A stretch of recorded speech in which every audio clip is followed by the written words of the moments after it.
You're watching Connecting the Dots, reliving Northwood's history with Carrie Bladorn.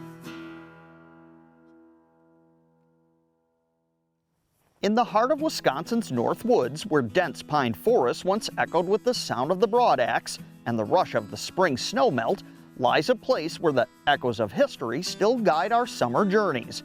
Between Eagle River and Three Lakes, the Burnt Rollways boat hoist stands as a living link between past and present, where the rivers that once carried logs now deliver pontoon boats and pleasure cruisers between two majestic chains of lakes.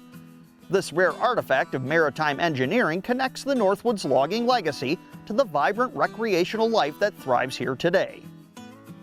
In the late 1800s, Eagle River was a logging boomtown, and its waterways were the highways for millions of feet of pine timber.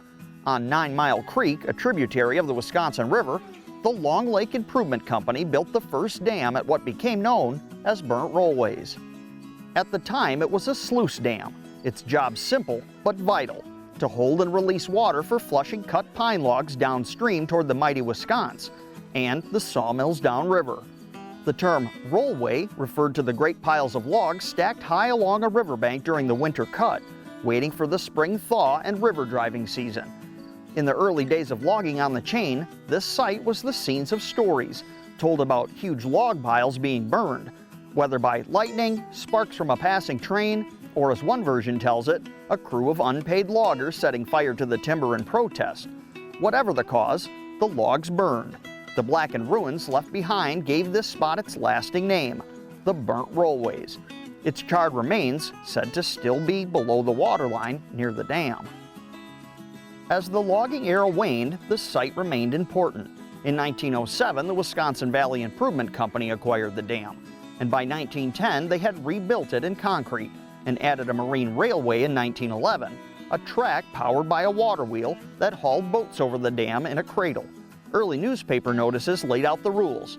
Passengers had to step out of their craft, rowboats cost 25 cents to lift, and larger boats were charged by the foot.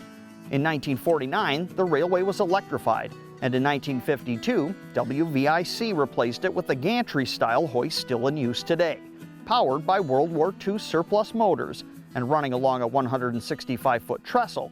Updated motors in 1999 brought it into the modern age, but the basic system remains unchanged.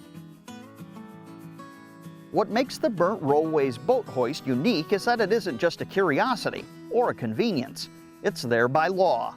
As part of the Wisconsin Valley Improvement Company's water management authority over the Wisconsin River Reservoir system, they are required to maintain public navigation between Long Lake and the Three Lakes chain and Cranberry Lake on the Eagle River chain. Without the hoist, the dam would be a permanent barrier. With it, boats of all sizes can continue to move freely, keeping the two chains connected for recreation, just as the waterway once connected them for industry. That legal obligation ensures today's boaters can travel through 28 interconnected lakes, more than 100 miles of shoreline, and what is considered the largest inland chain of freshwater lakes in the world. The Burnt Rollways began as a sluice dam for driving pine, and now it serves as a mechanical bridge for boats. More than a century later, it still carries forward its purpose, to keep waterborne traffic flowing. If you listen closely while watching the gantry lift a pontoon over the dam, you might just hear the faint echoes of rivermen shouting over the roar of a spring log drive, proof that Northwood's history still moves with the current. I'm Carrie Bladorn, and you're watching Connecting the Dots, reliving Northwood's history on News Watch 12.